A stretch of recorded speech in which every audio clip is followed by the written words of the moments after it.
Hello and welcome to this, our LinkedIn Live event on the future of digital political influence. I'm Jack Spriggs. And I'm Isabel Fitzsimons, and thank you for joining us today to talk all about digital political influence. Now, later on in the show, we're going to be joined by two real-life political influencers, Tom Harwood, who's Deputy Political Editor at GB News, and he's also a pretty influential man in the digital space himself, as well as Ian Dale, who's a broadcaster, author, former frontline politician, and has been around in the digital space for as long as digital political influence has existed. Now, Jack, should we set a bit of context as to why we're here and why we're having this discussion? Yeah, for sure. I guess the immediate context is that last week we launched a report. It's called The Rise of the Spinfluencer. It's all about who dictates what happens online. It's all about the most influential people who speak about politics, who speak about the media, who speak about issues in digital spaces. And the reason we launched that report is because every single day at work, we are working with brands who are concerned about their online reputation, who want to enhance it, who want to protect it. And in order to do that, we need to understand the landscape. And so the first thing we did is mapped 250 of the most influential tweeters who talk about issues, who talk about politics, and who operate on digital channels. It's backed up by an online tool, so you can go now and research the research yourself at cavendishconsulting.com/Spinfluencers. And we've also built out a monitoring service so that brands can listen to these people to understand what they're concerned about, to understand what they're interested in, but fundamentally to make sure that their organisation isn't caught out by a big issue online. I think we'll talk about that a bit more later, but that is the context for why we're talking about digital influence today. Yeah, and I think what the report really highlights as well is the power of social. You know, we know how influential social media can be on these big issues, and we know that online is where political conversations are happening every day. And it's often can be a force for good. You know, we see social justice movements forming and being driven online, you know, all the time. And some of the really high profile ones like BLM or Me Too. So there is that force for good there, but it's not always positive, is it? For sure, because the landscape that people talk about these issues in is generally just divided and divisive. We know that politics generally is increasingly angry. It's been increasingly angry since post-Brexit. It doesn't feel like that kind of divisiveness is dying down. But also we know that social media is a tool for enablement of people to mouth off about stuff. And so the debate is increasingly coarse, and it's increasingly coarse, and especially course on social media. Social media plays a huge role, I think, in the lowering of standards of public debate. In fact, I read a great book by Ian Dale, who we'll hear from in a second, a couple of weeks ago, that talks exactly about this. So when we spoke to him for this show, I just wanted to ask him, does he think that social media contributes to a decline in the level of debate? This is what he had to say.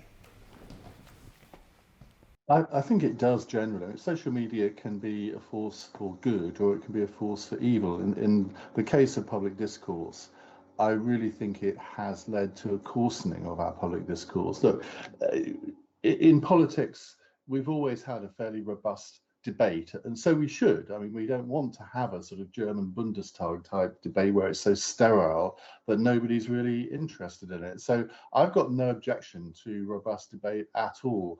But there is a line that people cross, and of course my line might be very different to your line or somebody else's, and we all have to make judgments about what that line is. And because of the spontaneity of social media, particularly Twitter, we often cross that line, sometimes, or in fact often unwittingly, where somebody says something which is so incendiary, you feel you have to respond to it immediately, and rather than count to 10, you bash out a response. And it's often an exaggerated version of what you really believe because it has made you angry. And look, we're all human beings. We all have flaws. We all react badly to things, maybe worse than we should sometimes. And it can then lead to things spiraling out of control. And look, I'll admit, since I've been on Twitter, I think I signed up in 2007, so I must have been a fairly early adopter. I have transgressed that line many, many times. I've tried since writing the book to moderate what I do on Twitter, not always successfully, I have to say. And it's so easy to make needless enemies on social media, not just Twitter, but I mean, even on something comparatively positive like Instagram, things can even descend there. So I think we all have to be responsible for our own actions and our own contributions to public discourse, and admit when we've made a mistake. And if we do make a mistake, then at least apologise for it. Yeah, I mean, that's a great clip from Ian there, and really encapsulates the divisiveness of politics online. And there are elements of positivity, I think, throughout that, and he opens it with this force for good. Yeah, for sure. But he goes on, and there's a great clip that we're about to play to talk about the malign influence.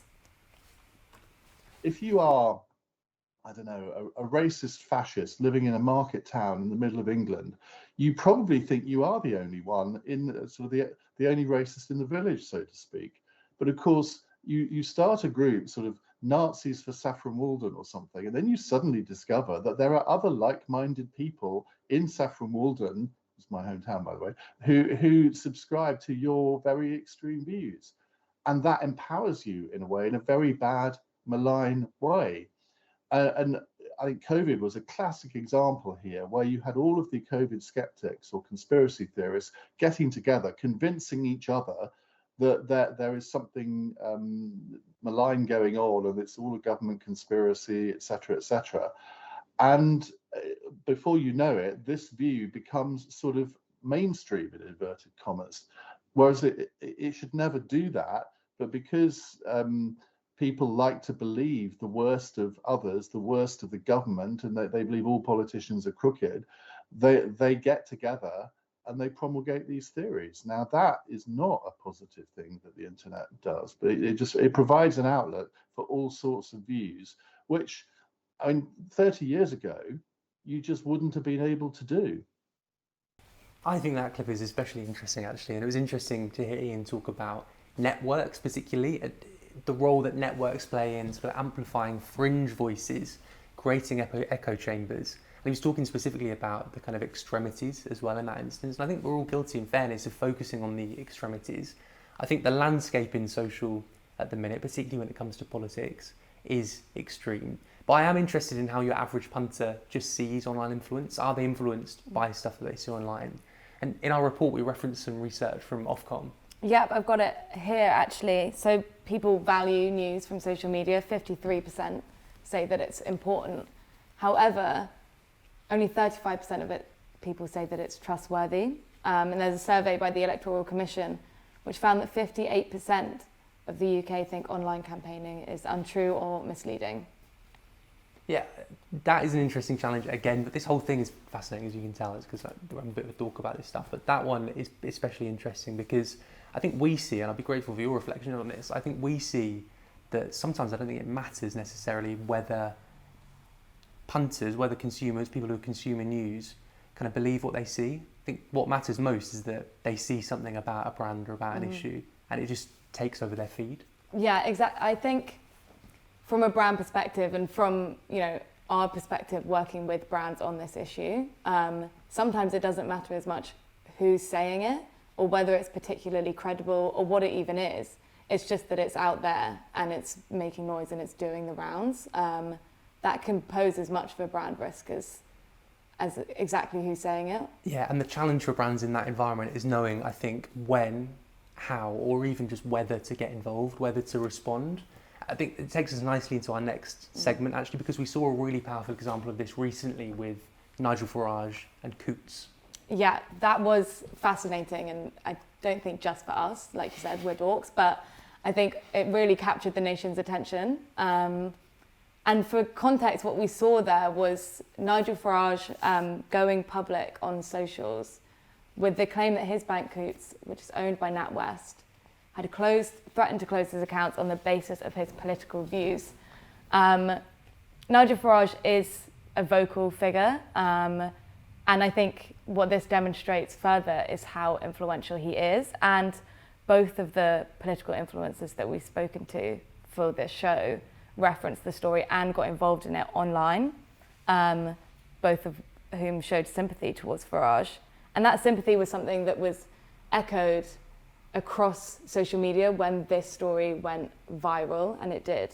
And the consequence was that both the CEO of NatWest and Coutts resigned. Yeah, the consequences were huge, right? It was just such a great example of how an issue that is started online, it's like seeps into the media, but fundamentally causes brands to make decisions. That was what was fascinating about this one for me. And we see it on smaller issues as well, but that was such a timely for this event, but big issue recently as well. Yeah, absolutely. And we spoke to Tom Harwood about it, who made our kind of number 10 list as a Spinfluencer, exactly what he thought about it. Yeah, I don't think anyone expected it to take off as far as it did.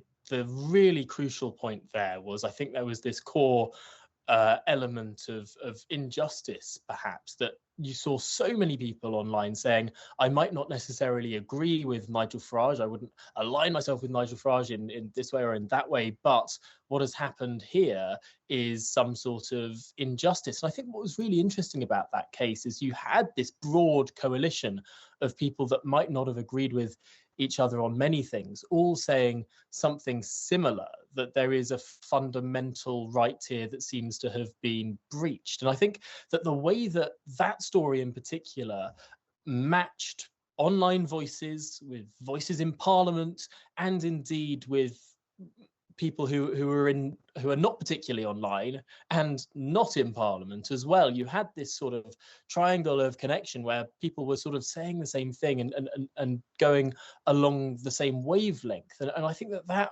made that story incredibly powerful, especially then when NatWest responded to it in such a cat-handed way and really amplified the problems that had existed. And I think sometimes that is, or that could be seen as a cautionary tale, where sort of hyper brand management could be really quite backfiring in many cases.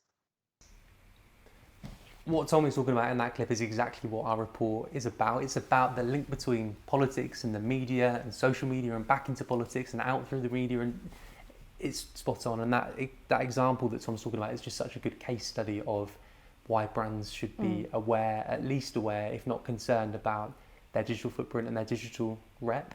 The ecosystem that's created, particularly on issues and particularly on brands who have something to say about issues, is just such a fascinating one. Yeah, and the key thing here from Tom really is that it's the danger of brands not getting it right. And according to him, it was cat-handed. So let's hear a little bit more about that. Total PR disaster from NatWest. They wanted to sort of disassociate themselves from Nigel Farage, and if anything, they're far more associated with all of the fallout from that, and indeed some worse accusations as well. I think that sometimes that would go into the idea of overthinking a lot of these relationships. How many people in the country knew that Nigel Farage had banked with Coutts before this scandal broke? I probably a handful. And now the entire country does. It shows that sometimes, I think, brands trying to do this sort of hyper cultivation of image and association and relationships can very easily stick their foot in it. And I think that there might be a better way going forward for brands to understand that most people wouldn't necessarily mind if Nigel Farage banked with Coutts, or wouldn't notice if it hadn't been brought up in such a big way. I think that does pose a lot of questions for strategies for brands going forward. So it's vital that brands are getting this sort of thing right, because we can see what happens when it doesn't. Yeah. For me, though, I'm really interested in like the platforms and the kind of mechanics behind some of this. And what is interesting to me still to this day, we're in 2023 and we're talking about the death of Twitter for what feels like 5 years, but all of this stuff, particularly in the UK, particularly when it comes to politics, happens on Twitter. It remains the place where these conversations happen. Again, I spoke to Tom about it and he agreed with that. it has been remarkable to see Twitter/X sort of retain the power that it does, despite all the changes, despite everyone saying that they're going to migrate to a different platform. The fundamental fact is that this is where a lot of the political conversation happens in this country, especially. And it seems that there is just that network effect that is incredibly powerful there. But I am conscious that it isn't just Twitter that brands should be thinking about, because there are a myriad of platforms out there and the future is pretty uncertain. Yeah, I mean, where are these political influencers going? If it's not X, where is it? But maybe it is. Maybe they're just going to stay on Twitter. I don't think they are. I think there is a bit more nuance to it, but we know that it's like Twitter for now. But like, what are we thinking about in the future? I guess there's no one's better to answer than Tom himself, because we had him talking about what he's thinking next. This is so smooth. People are building followings on YouTube, on Substack, on Facebook, on TikTok, on Instagram even. And dare I say it, Threads, although that seems to be a little bit less used these days than it was several months ago. It does seem that the way to sort of ensure that you do retain influence, that you are seen, is to not put all your eggs in one basket. It's to have these different sort of mediums of communication, whether that's linear TV or online in the written form, online in the microblogging form, online in the macroblogging form that's becoming more and more popular actually as well at the moment. I think it would be a mistake for anyone who wants to sort of influence the political conversation to think this is the only thing I should do.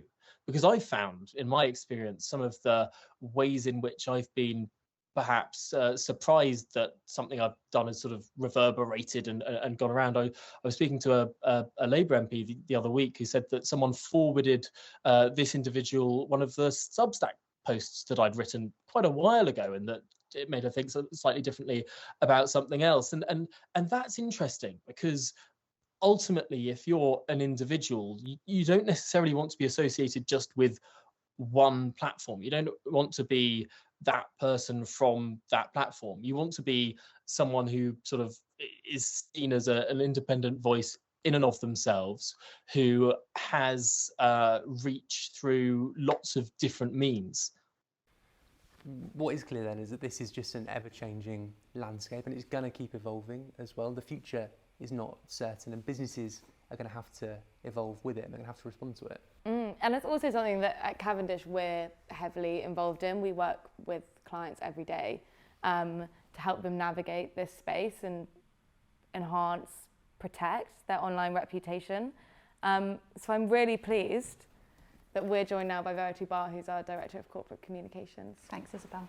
Verity, I want to talk about what we do as a business in a second, but I'm really interested first in what's your view on all of this stuff and the way that digital impacts the media landscape particularly? Apart from the fact that I think this whole narrative is so interesting, I think for me it's about the fact that change is happening, and it's happening so quickly. For so long now, brands are focused on the traditional media as the place where discourse took place, conversations happened and narratives were shaped. And I think that what Spinfluencers showed us, and what Ian and Tom have been telling us, is that there's now this whole ecosystem of influence, and that the core media is still at the heart of that, but it goes so much further than that and kind of beyond that. And within this ecosystem, there's now this growing group of people who really don't have a neat job title to define them. And yet they have the power and influence to make some of even the biggest global brands act in a different way, simply because of what they're saying and their own opinion. And I think for me, it's that blurring of the line between journalist and activist that is what's really changing.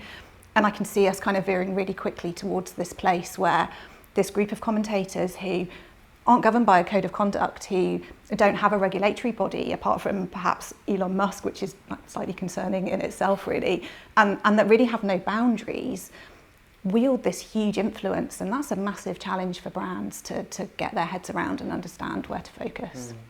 And Verity, what can Cavendish do to help? Well, I think what we're increasingly seeing brands thinking is kind of, where do we start with all of this? And that's where we come in, because really the best place to start is always the beginning. And what we need to do is unpick which of these influencers are the ones that, as Tom and Ian said, are just kind of shouting outrage to each other, and which are the ones that have the audience, the power, the reach, the engagement, the cut through that goes beyond social media to really affect change. And once we've identified those people, they're the ones that we know that we need to listen to monitor, to analyse. And Jack, as you said, that's where our social listening tools come in, because once we've built that base of insight, that's when we can really start to build informed strategies that are responsive, that are targeted, that are focused on this digital sphere where these people are interacting, and that can then really be focused on managing a brand's reputation effectively. But I think beyond that, there's always this need in the background to be prepared, and that insight again helps you with that, because if and when they create the storm that's directed at you, you need to be ready to meet it. The responsiveness point, Rose, you made there is something that I'm interested in. It's got, I think this whole thing, we know the landscape is so responsive, reactive, almost on social, definitely on social. It's really important, isn't it, that the research that we're doing isn't it for us. We're thinking about this stuff all the time. We're adding names. Even yesterday, I was adding names to the Spinfluencers monitoring thing. We've got to stay nimble on this stuff, haven't we? Yeah, it's ever evolving, it's ever changing. As Tom said, the platforms that people are using are changing all of the time. Threads has come and kind of almost gone in a relatively short space of time. We're not really sure what's going to happen to X and what kind of a role that's going to play or continue to play. So having that agility and that flexibility to have strategies that can kind of meet and change with that evolving landscape is really critical. Verity, thank you so much. And Isabel, thank you so much. This has been brilliant. I could talk about this stuff for hours, but we are coming to time if we're not already over it. We're pushing our luck a little bit, I think, on the 25-minute limit. But this has been great. I appreciate your time. Verity, thank you so much for doing this. And thank you to everybody for watching at home as well. Yeah, thanks, Jack. It's been great. And in the meantime, if you guys want to find out anything more, read the report, or find out more about Spinfluencers, please go to cavendishconsulting.com/Spinfluencers. Over the next couple of hours, we're going to respond to the comments that you guys have been leaving. I've been seeing them flashing up, but we haven't been able to leave the desk to go and do them, but we'll do that, and I appreciate your engagement. I think that's it. Cool. Nice one. Cheers. Thank you so much. Thank you so much, everyone. Bye-bye.